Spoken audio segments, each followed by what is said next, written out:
evening. Thanks. Hi, I'm Jim Hoberman, and it's my great pleasure to introduce Wim Wenders.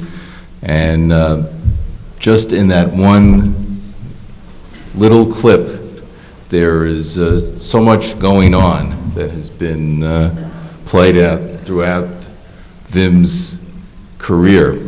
I think that Wim is a filmmaker who has an extremely individual vision, but also speaks for an entire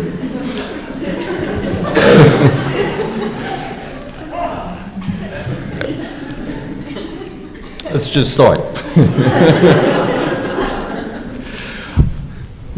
You know, looking at that, I was wondering.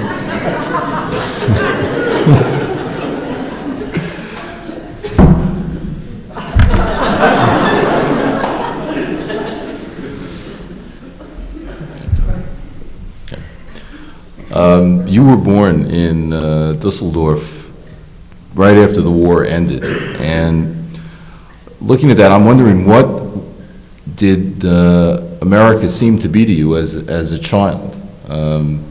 There's a short film of yours that I saw, 3 American LPs, where certain words, as in that clip, are repeated almost as if they're incantations. Mississippi, Nashville, Greyhound bus, the way that they say Tucson, Arizona. What did it seem as if America was? It was far away and yet so close. It was everything that was fun, and anything that provided me with whatever pleasure I had when I grew up was American. Can you actually hear me? I can. Can you? Can you? Okay.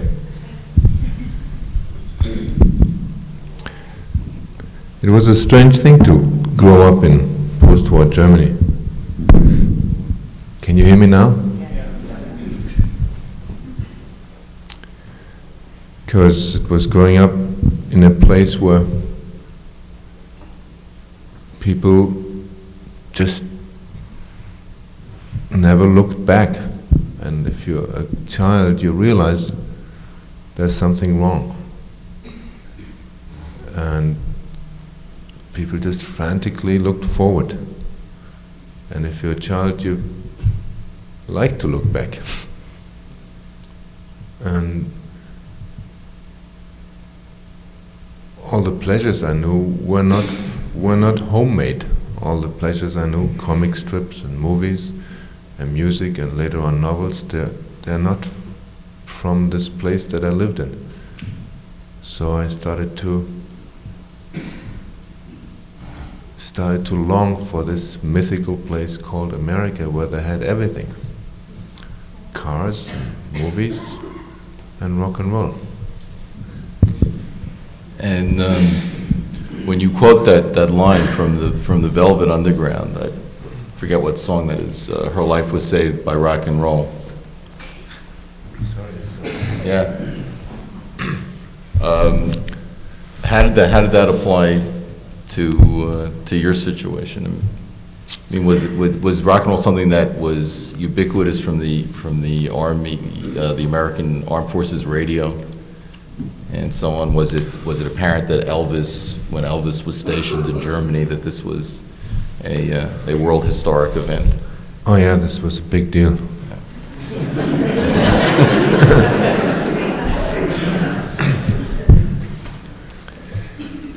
I used to have the radio under my pillow because I was not allowed to listen to American music. My parents didn't quite like it. And we didn't have a record player, so I listened to it under the pillow. It was AFN, but there was also, well, that wouldn't tell you very much, Radio Luxembourg. And actually I started buying records without owning a record player. I couldn't keep them at home anyway, so I kept them at my friend's place who had a record player. and my collection was, so to speak, in exile.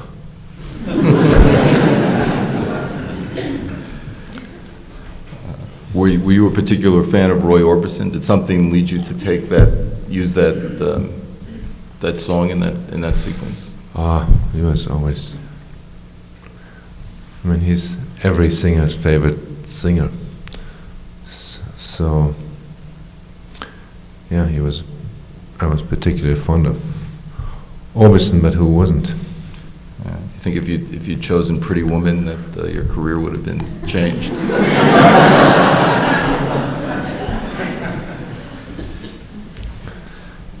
Absolutely, yeah. That would make a great movie title, huh? Yeah. I think now it's impossible to have a movie if it doesn't have a title of an old rock song. Well, maybe we can rename the Goldie's Anxiety.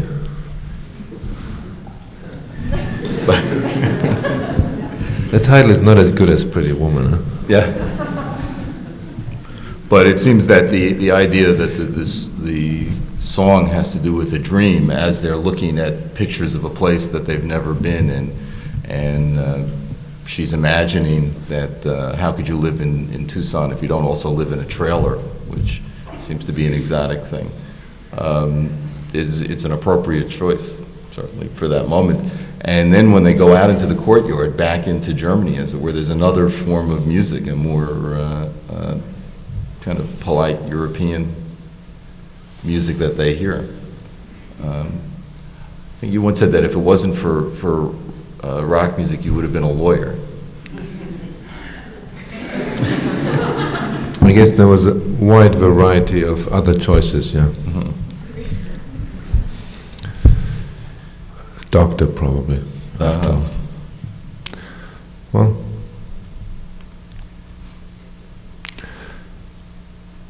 I said that because the question was, what did it do to you? And I realized that it opened me up completely, and it opened my own creativity up for myself. And without rock and roll, I just would not have been in touch with, well, many things.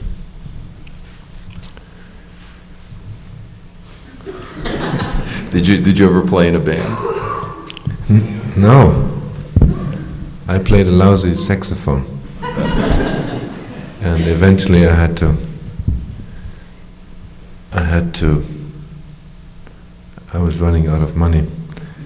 And I took it into how do you call these places where you get money from a pawn shop? Yes. Thank you very much. You knew that?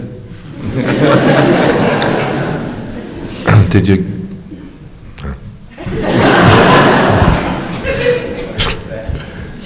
And it just that I never had the money to get it back out, so that was the end of my musical career.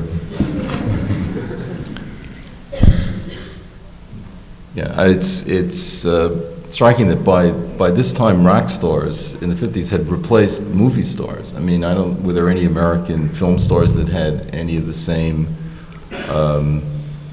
charisma or iconic power as the musicians did? Yeah, sure, there was Yeah. James Dean very soon. Yeah. You went through the 60s like a lot of people in America as well as Europe, living, getting interested in movies, living in a commune, being arrested, for in a demonstration and so on. What do you think that there's any, and I can see that it's left its mark on your work, but do you think that there's any residue that remains now from that whole generational experience for which the music was so important, as well as the movies, and the experience of going to a Godard film, or listening to Bob Dylan, this kind of international youth culture that existed then? Well, I think at least my generation, we're completely children of that. And when I first took film, the first time I ever shot anything on film, 60 millimeter at the time, and my only interest was, I didn't have means to shoot with sound, so there were silent images. And the only thing that I liked about it is that you could put music to it. And traveling shots of countryside or wide shots of a city. And the only exciting thing was to put music together with the images, and that's, in a way, I sometimes think that's why I became a filmmaker, so I could be my own disc jockey. Yeah, you said that you thought that American pop had more to do with feelings than with the sound itself. Oh yeah, I think the American music in the 60s, especially on the West Coast, was strictly visual. It was images that at the time I didn't see in the movies. So I still think I owe very, very much to rock and roll. And I think I still have the same pleasure to sit in my editing room and put a piece of music on. Yeah. Well, you commissioned a lot of music for Until the End of the World, didn't you? Yeah, that was Christmas. As the film took place in 1999, and as it was a road movie, we certainly needed a lot of rock and roll, and I thought it was sort of strange if we put on nostalgic music from the 80s. So I asked some of the musician friends I had if they could project themselves into the future with us, and made my Christmas list, yeah. See, now of course the music comes ready-made with images, thanks to MTV and Sky Channel and so on. But when you were starting to make films and you had a song that you wanted to illustrate, and the music came from some far-off place, what kind of images were you drawn to? What did you choose? Well, from the beginning I liked anything that had to do with cars. So I like countryside seen through a window. And I think 3 American LPs is mainly driving shots, isn't it? Yeah. I have no memory of it. You must have seen it. I've seen it fairly recently, yeah. Ah. And there's a drive-in theater also. Ah, Yeah. really? A lot of Coca-Cola signs in German. I have no recollection Yeah. whatsoever.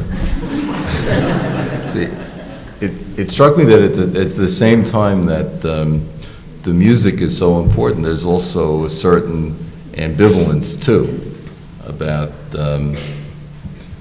this imported culture. I mean, even in the goalie's anxiety, what trips the goalie up finally. I don't know if this is in the original novel or just in the film. It's the American coins, yeah. Yeah, when his dollars that they if you haven't seen the movie, the guy who's You have not seen the movie? they've all seen it, so you know that he's hiding out in a small town after committing a murder, and he's discovered because he has this American money. Not much, though. But still, it's, his dollars that mark him. There's a famous line. It's a good line. The Yes. dollars that mark him. There's a famous line in Kings of the Road, which I'm sure people remember when the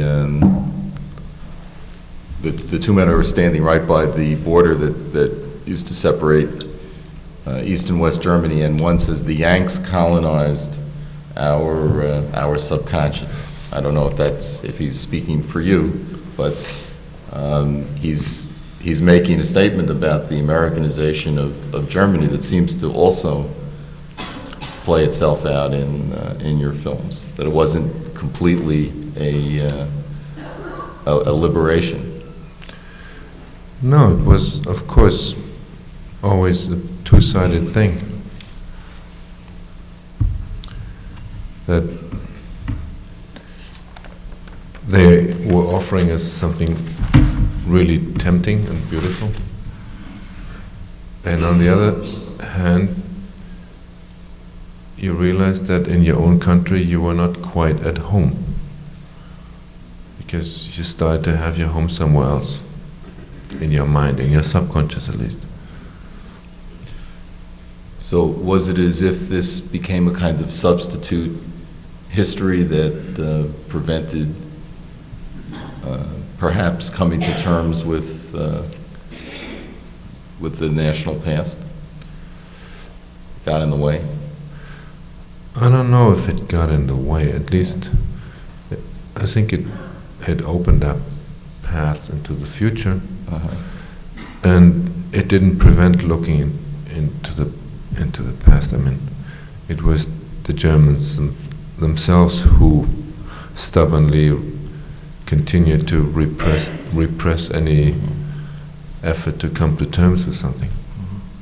Why don't we look at this a sequence from Wings of Desire, which illustrates this in a sense. You still live in Berlin? Is that your home still? Yeah. And I used to live on the edge of Berlin, and now I'm living in the middle. and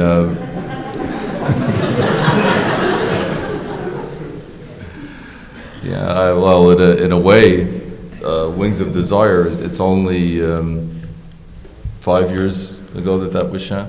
87, yeah. Yeah, but it's not ancient history, but it's another kind of, it's almost like science fiction to see that.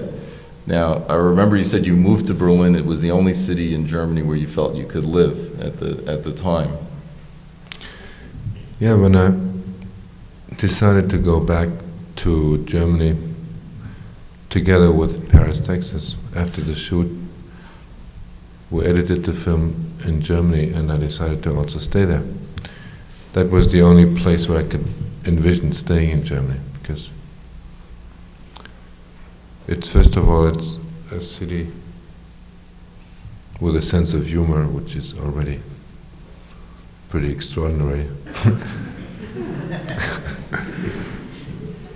And then also because it is a city the only city in Germany that has stayed in touch with its past, and that's carrying its past almost proudly, and its wounds still. Of course, that is changing now heavily. I mean, in the last couple of years, almost all the locations where we shot at have disappeared, and the film now is truly a document more than anything else. Yeah, these extraordinary empty places which had once been the center of Berlin are now again, what's happening? Are they being developed with apartment high-risers and so on? It's Klondike. I mean, it's the gold rush. Everything is being developed. People building everywhere. Everything that's empty is quickly filled, which is a shame. Yeah, this must also be true of the terrain in Kings of the Road, which that was mainly shot on a border which no longer exists between East and West Germany, another place which was empty and had a forlorn quality too. Yeah, that German border had turned into a real no man's land, because young people had moved away because nothing much to do there. And only a few, the elder people stayed, and it was truly a whole strip that nobody even knew in Germany. It was like an unknown country inside the country. Yeah. So, did you expect this to happen in your lifetime, to see a unified Germany? In '87, when we made Wings of Desire, I think that was strictly science fiction. And at the time we wrote it into a scene for Until the End of the World for 1999, and I thought that was daring. I thought it was true science fiction, that the wall was going to go in 1999. We had a lot of scenes involved. And then we, of course, sort of gladly had to change the script because history had overtaken us. And how do you think this will affect your own films, given that in the two most ambitious films that you made in Germany, you deal with this kind of inscription Ambitious? of the past? Ambitious? Ambitious, well, they're my two favorites of your films, that both deal with this unique quality that Germany had, being a divided country with an almost arbitrary border that was shocking to see, in the kind of particular isolation that West Berlin had. It wasn't like any other city really that I can think of in the world. I mean, West Berlin was as unique in its way as Venice, except that it had the wall instead of canals. Actually, Berlin has more canals than Venice. And the city is very proud of the fact that it has more bridges and more canals than Venice. Well, maybe that will be the, introduce some gondolas. But Hey, I have to write that down. But as a Gondolas. Mr. Wenders, can I ask you a question? You ended up. we're going to save the questions till after. Just, let's make it an exception, okay?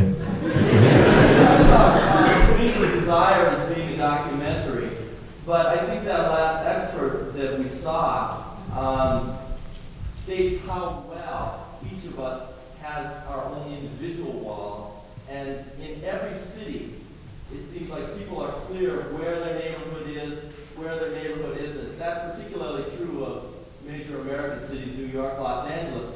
So the theme of divided city, I don't think, will ever die in that sense. One of the strengths I always thought about Wings of Desire, and the thing that just blew me away when I saw it, was how well it showed the mental life impressionistically of a major city, with the angels listening in on the mental dialogues that the characters were having. And I was just blown away by it. I thought it was absolutely fantastic. I wanted to know, I was interested in what some of your influences were for that movie, and I'm interested to know if writer Maria Rilke and some of his poetry, and especially his attention to angels in a work like the Duino Elegies, played any significance. Yes.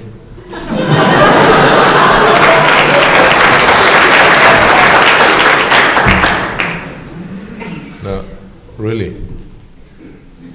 I mean, that's the only literature I had when we were preparing the film, was Rilke. And somehow I think the whole idea of the angels, although I never could put my finger on it, where did that come from? I think it came out of the Rilke poetry. But I'm not sure. Okay. It's a beautiful piece. We have some more of it to look at too. It seemed like the connection between that and Rilke was so obvious. We show another piece of it, Yeah. right? Yeah, a little, but we can look at, there's another piece coming up. I thought maybe we can look at something now from a film which, rather than dealing with this specificity of one city as Wings of Desire does, suggests that really what there is in the West is one city which is indistinguishable. I mean, it's the same airport in every city in the West, and the same kind of life, possibly, and that's The American Friend, where it's as if Frankfurt, New York, Paris have all merged, so, or Hamburg, not Frankfurt, but could have been Frankfurt, I think. Could have been Minneapolis. Yeah, Tokyo, have merged in a way. Why don't we take a look at that? Nice example of German-American cooperation there. Dennis Hopper and Bruno Ganz are such different kinds of actors. Bruno Ganz has a tremendous amount of classical training, basically a stage actor, I think, Yeah. and Hopper was the most extreme of method players. How did they mesh on this on the set of this film? How did they get along? At this point, they went along real well. But that was like 3 weeks into the shoot here, what we just saw. It was different when we started. Dennis came straight out of the jungle in the Philippines. And when he arrived at Hamburg Airport, he had 4 cameras dangling around him.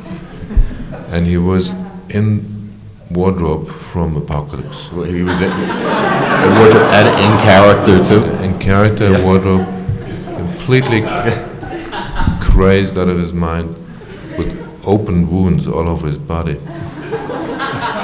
We had to take him to the Tropical Institute to take care of it. And he did not know where he was and why he was there. And of course, Bruno had prepared himself for weeks for this movie.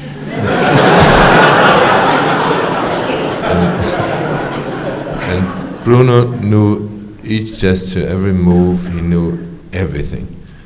And Dennis just didn't care at all. He didn't even know the script. I mean, he didn't know what he was doing. So What did you told him? I mean, what did he think he was acting? we tried to sober him up. But he was, I mean, Apocalypse was really probably had completely blown his mind. So after a couple of days of shooting whereby we could never get some common ground between the two of them, because Dennis just didn't know what was happening and didn't care, and decided that he would, whatever would happen, he would invent it while the camera was rolling.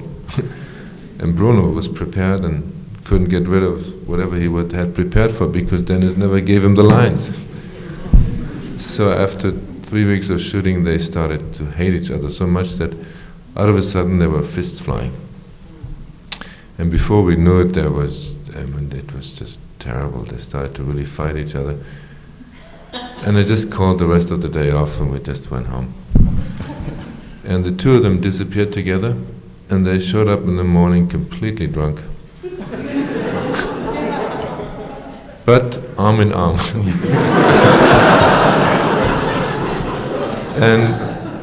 And from then on, Dennis would always come and say, "Hey, can I have my pages for tomorrow?" And he would start preparing, and Bruno would say, "Oh no, I don't need it." So they really sort of learned a lot from each other and accepted each other's point of view. Yeah. So at that point, they were a good team, yeah. And that's a little bit what happens in the film, where their personalities merge. What did you have in mind when you cast Dennis Hopper in this role? Because it was if not a stretch for him, it was a little bit of a change, and he was not the star he had been a few years before. Well, if you have ever read any of Patricia Highsmith's Ripley novels, Ripley is sort of an archetypal evil man. And I was completely lost of how to cast somebody to be evil. I mean, how do you tell an actor you gotta be evil? So finally, when I met Dennis in the street in Paris by complete chance, I thought Dennis was the solution to my problem. What did he say? And Dennis, Dennis liked the idea, and I think Dennis sort of thought he could handle it. And then he came, and he was, after a couple of days where we had some difficulties, Dennis was just such a sweet man that after all, Ripley became such a nice character. And I liked him almost more than the brave German frame maker. So I think nobody in the film finally was evil. And when Patricia Highsmith saw it first, she was hesitating because, of course she had this image of Ripley. And she didn't quite know what to make out of it. And it took her a second seeing a few weeks later that she called and said, after all, I think you really translated the essence of the novel into a film. And although I never could have imagined that Dennis Hopper would be Ripley, I see now what you mean. But it's a difficulty to have anybody play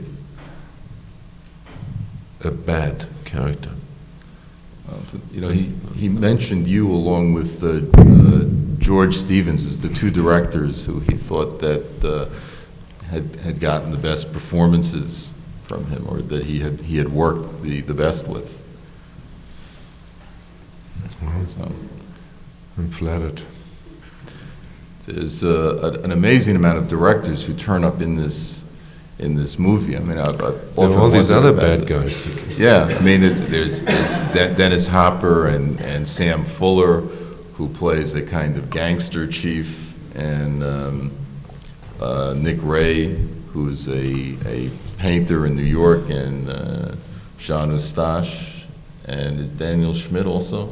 So that's 5 directors. And one of the poor guys being thrown out of the train is Peter Lilienthal. Yeah. How did you handle all these directors? Was it a problem? No, they were all so keen on playing the bad guys. This is a switch from their normal activities? It was again the same problem. How do you want to cast mafiosi? Without completely, ridiculizing yourself. And I didn't know any bad guys myself in my life. So the only crooks I knew were directors. So they did their job. Sam really looks mean when he comes into. He really chews a cigar and throws a cigar from one side to the other. But he's such a sweet man. You just can see it too. No, he seems to be enjoying himself in that moment. This is almost a perfect segue into talking about directors and their personalities into a sequence from the end of The State of Things, where there's another director who turns up. I'm not sure if that's a happy ending or not for The State of Things. No, I was happy to get rid of both of them, though. And we should probably explain that they're both directors, and one was making a film for the other. Is that? Well, the one is really the producer. He's a producer. I see. And the other one is Friedrich, the director. Mm-hmm. And Friedrich has this theory that stories only exist in stories, and that in movies you can't tell stories anymore. And towards the end of this film, I realized Friedrich was so goddamn wrong that we had to kill him together with the producer. So just 2 seconds later, he's gonna get shot too. Yeah. Yeah, I know. I thought we were going to see that as well. But, And then the person who rigged the actors for the shots was only prepared to kill one, because the day before we only intended to shoot the producer. But after another night's shoot and hearing Friedrich's theories, I thought, but Friedrich has to go. But he's making films to the end. I mean, it frees him up. Yeah, although it's never to released. shoot. Yeah.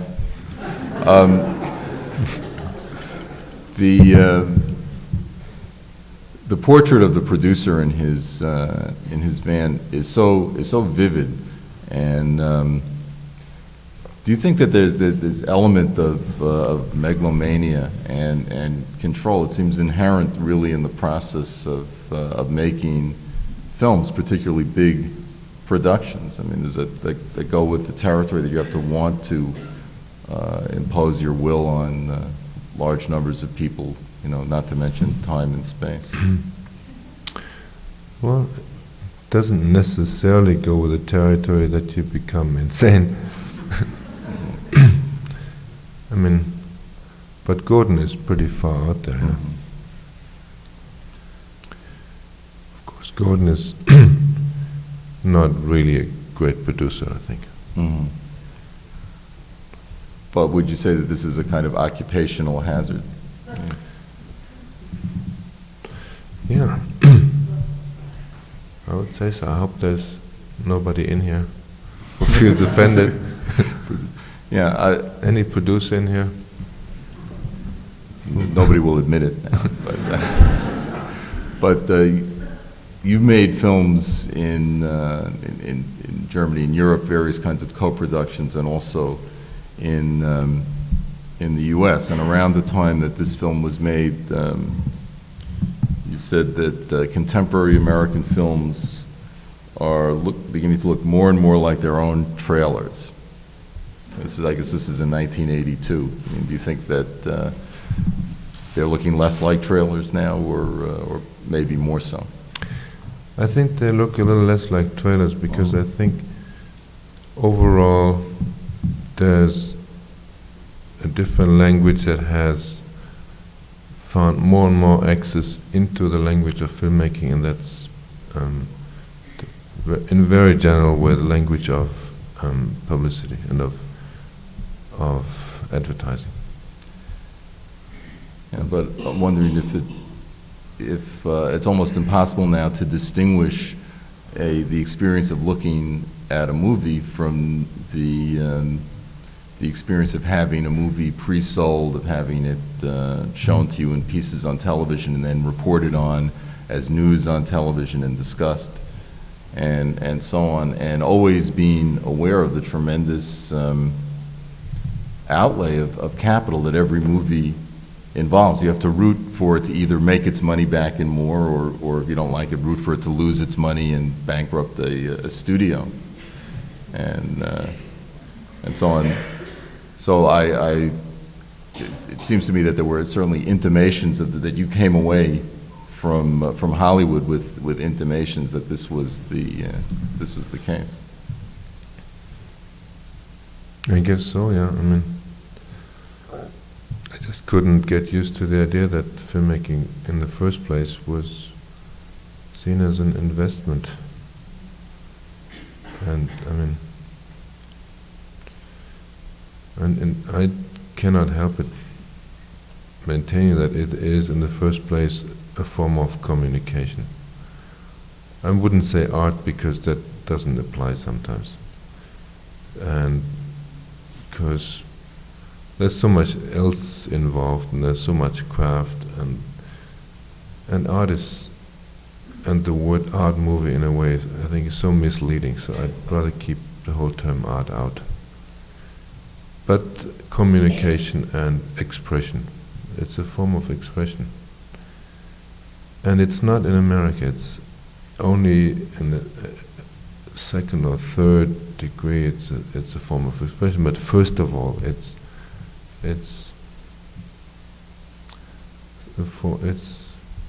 an investment. And it's difficult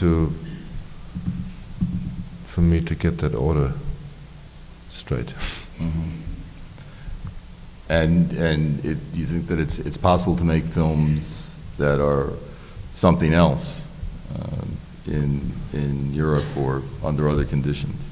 I think it is possible. I mean, even in America it's possible. I mean, there's people making movies here who have a different perspective. And sometimes, I mean, even, especially these days, I feel that eventually we should even stop engraving these categories, American movies, European movies, even further. I mean, there are movies made now in America that by any standards would have been called European films before, and there are films made in Europe that by any standards are just aping American productions. So I think the categories don't really apply anymore. And if I see Jim's films or Adam Egoyan, or I mean, there's lots of filmmakers in America who have said a different, what do you call that? Who have different standard. Have you had it with America though as a location or as a place to make movies? You made 4 or 5 films consecutively here in the 1980s, and then well, not we shot a piece of Until the End of the World here in San Francisco, and I think I would gladly continue working and shooting in America, but only under the condition that I'd be as much in control as I can be in a European film. And in America, I mean, an American production, that is out of the question. I mean, it's a very few extremely privileged people who really control each and every step of the process. And even they, you start to ask if they haven't interiorized so much of the industry that they are, so to speak, self-censored.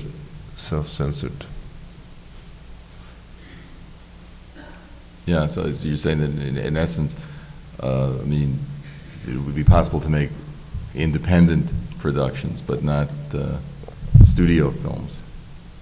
Oh yeah. Yeah. You still have, is it still your ambition to make a Western?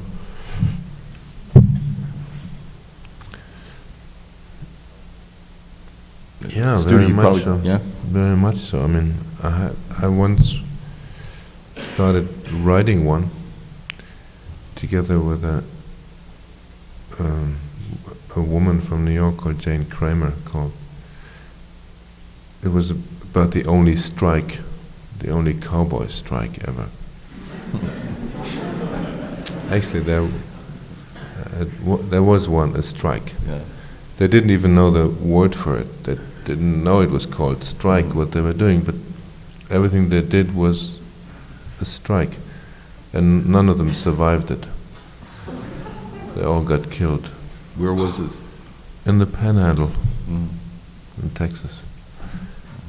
And it was a great story, but it was difficult at the time to even think about making a Western, because times are changing. Yeah, well, I don't think there's ever been a Western, I may be wrong, that had a labor point of view, but they never tried it again. yeah, nobody ever. Well, yeah, I mean, nobody in a Western. It's odd how people make a living. Also, they have a lot of time to hang out. But it seems to me that there are now, for the first time, a number of crypto westerns that are being made. I was curious. What did you see, Thelma and Louise? Not yet, no. Okay, or City Slickers. I've seen so many pieces of it on television. Yeah, airplanes. I've seen half of it on a plane, yeah. Yeah, yeah. What about Dances with Wolves? Did you? Yeah, I've seen this one. But that's rather a very true to the form Western, I thought. Yeah, that's actually a kind of Western which was made more than once 20 years ago. Yeah. Yeah. And But, yeah, I mean, I've seen other, I remember seeing a Western with robots in it. Cowboy, a Westworld? yeah. With Yul Brynner, yeah. Yeah. Yeah.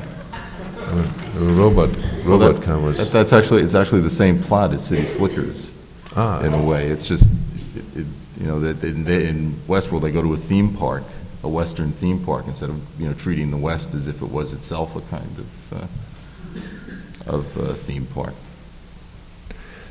The difficulty probably is making a Western today is just that you just have all these traps set out. You just fall into each, you just risk to fall into each and every one of these traps. Because it's so difficult today to make a genre film and not continuously get trapped. You mean not repeat something which is, Yeah, has become a just cliche? out of a sudden you're not dealing with a story anymore, but just with everything that everybody knows already, and with all the other Westerns. So I'd be scared to do Western, but on the other hand, with that story of a strike, I thought, Yeah, that hasn't been done. Yeah.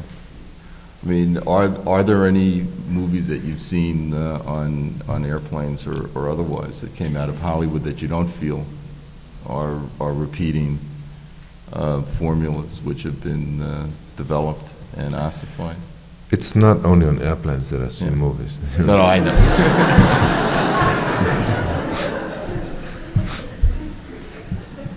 No, of course, but I mean that's where you see movies that you might not otherwise go to see, That's true, yeah.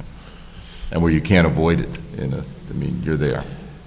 I saw, what was that film again? I saw it 5 times because I just took lots of flights. 3 Men and a Baby or something like that. Yeah. I knew it by heart. It was like I had directed it myself. I knew each and every cut. So you get, it's healthy sometimes. Well, You get to see the other movies. so there's no one movie in particular that you've been favorably impressed by recently? Sure, just saw A Night on Earth, Jim Jarmusch's film. and seen The Adjuster. Do you know that one? The Adam McGuigan. Yeah. It's a Canadian. It's not really American, isn't it? Yeah, and it's a different setup because Yeah. I think Canada will probably be the last country on Earth now that's going to have a subsidized film industry, since there's that won't exist anymore in Eastern Europe. So he's able to. I mean, he's free of certain commercial constraints. I like Sean Penn's film. Yeah, that had aspects of a Western also, Yeah. I think. Yeah. Well, we can leave even talking about Hollywood, look at another sequence from Wings of Desire, which has to do with that when an angel falls to earth. And why don't we roll that? Those are his wings that fall? No, the armor. The wings Disappeared. disappeared. Yeah. And of course, Didn't you know that they come with their armor and without the wings? well, I know it now. and that that landscape has disappeared. This is Also. around the corner from where I live. Yeah. And this is now, I mean, of course, the wall is gone, but that whole area is now a tent city of all sorts of squatters who were squatting on that no man's land of the wall, because it's not quite clear who owns that land, so nobody can really throw them away. So they're living there in circus cars and tents, and police cannot really take them away because there's a question about the ownership of that land where the wall used to be. Yeah. Did you have permission to shoot between the walls? Oh, did we you constructed it. Reconstructed it, Yeah. yeah.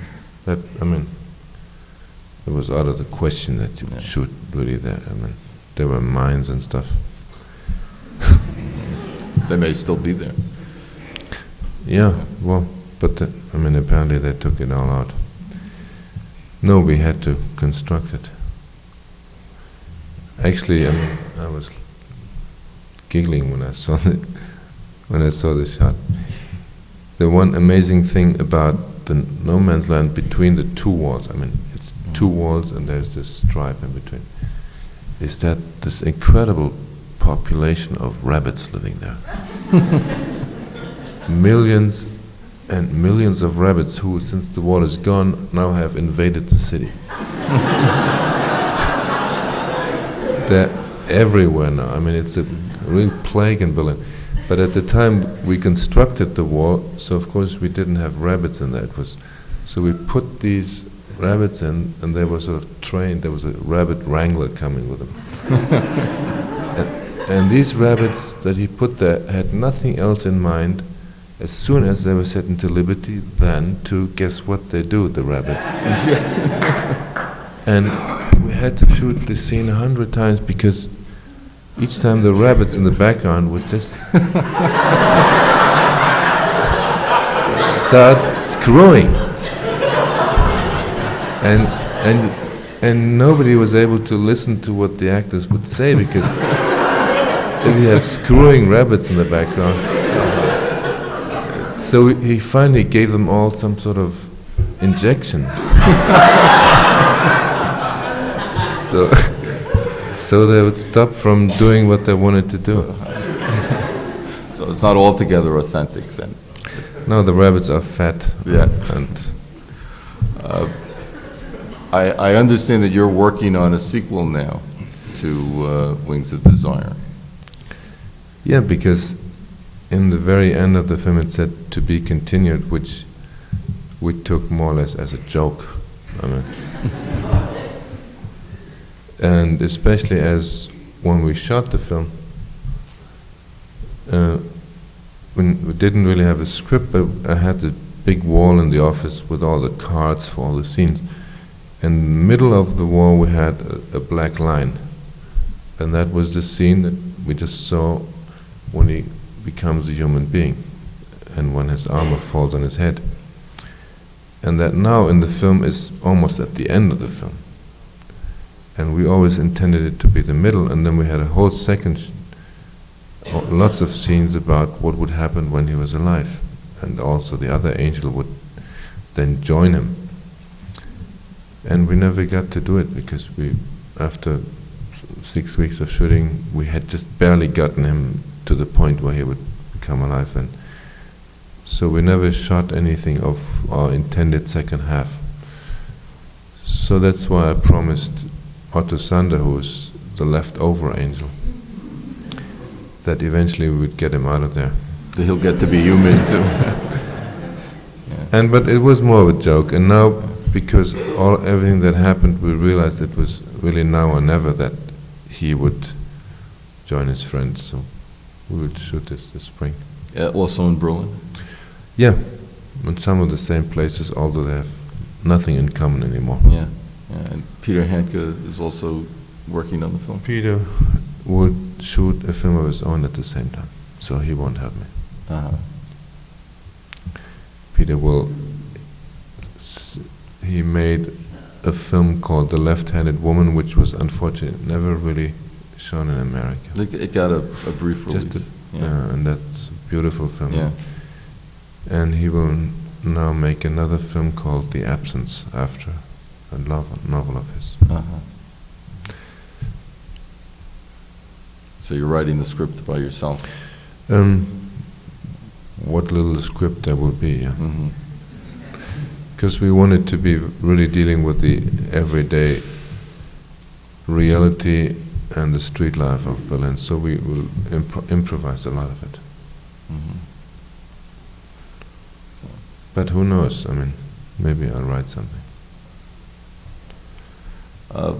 You've been preoccupied over the years with the fact that cinema might be coming to an end if it hasn't already. It's a theme in Kings of the Road, and in some other films you spoke about the disease of images. I'm not sure if that's connected to if the images themselves are fatally ill, or whether it's something that's inherent. But you made a movie which I don't think was shown here, although it's very interesting. I don't know if even know if it has an American distributor. Room 666. Was it? Okay. As part of this series? No. Yeah. It's Shown several years ago yeah. Okay. So nobody knows it. But maybe some people do. Where you asked various directors who were at the Cannes Film Festival whether they thought that there was any future really in what they were doing, and got some very interesting answers. And I thought I would ask you the same thing. There's a. That's not fair. I'll read what you said, the context that you gave, and you can answer or not.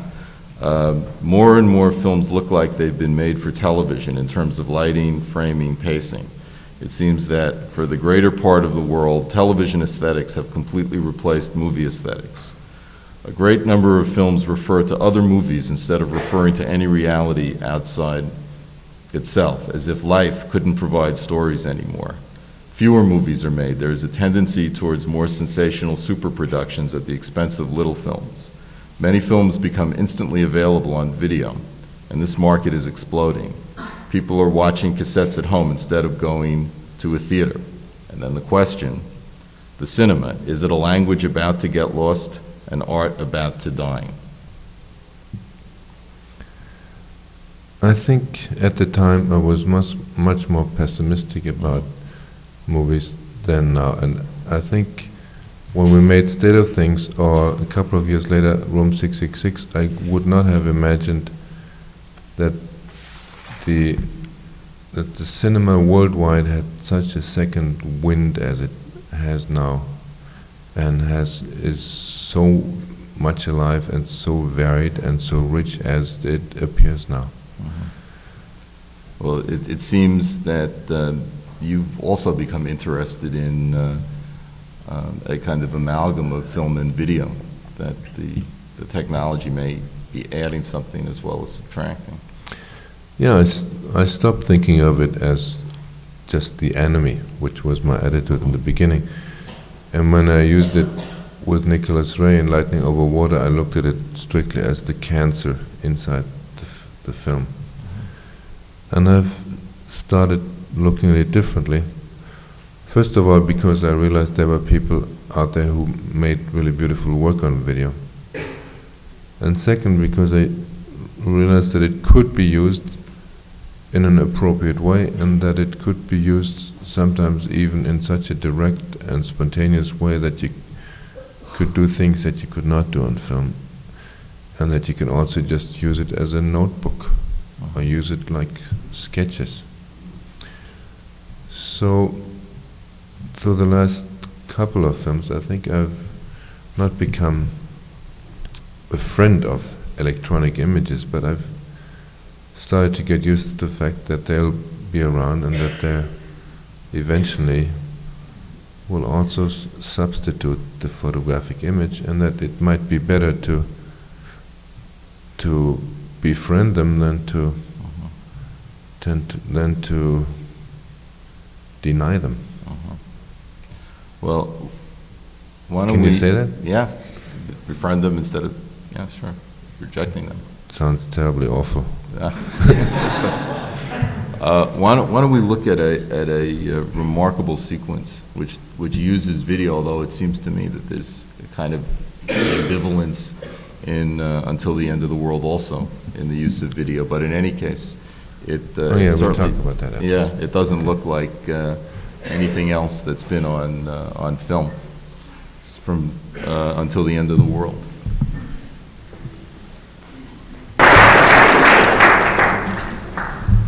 I don't know if it comes through entirely in that clip, but certainly in the movie, there's a degree of, it's a mixed blessing, to say the least, when people are able to record their own dreams, which of course is one thing that movies have been said to do as well.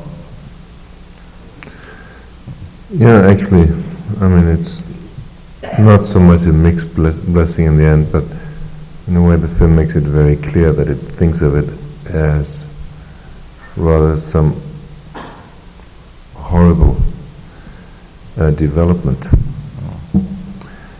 And of course it is a metaphor. I mean, I don't really think that this technology will exist in the near future, that you can watch your dream on a monitor, but I thought it was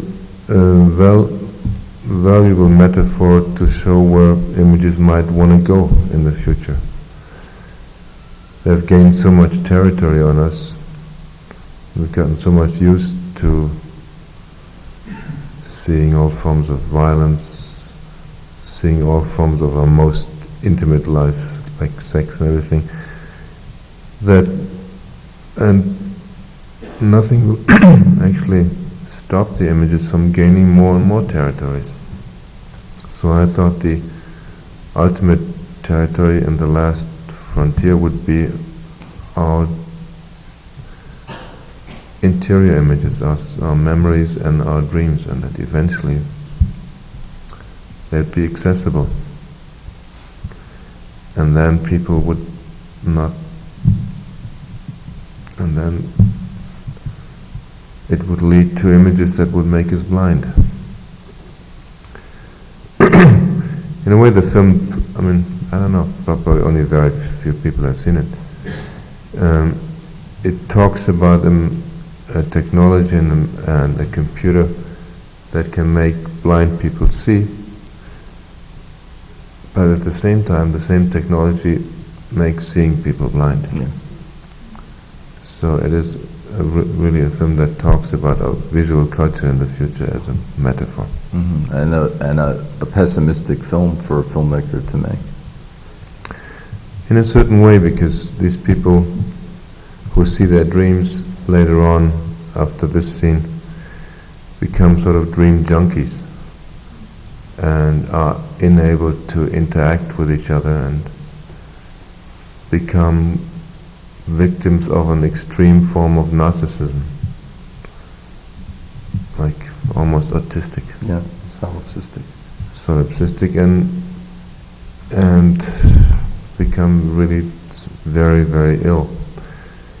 And you see the writer, who is also appears, who is the former boyfriend of Claire, the girl, and he takes her away from the place and puts on a cold turkey. He has his own very archaic technology that we see with the typewriter. Yeah, and he just waits till her batteries expire, and so till the needle is gone, so to speak.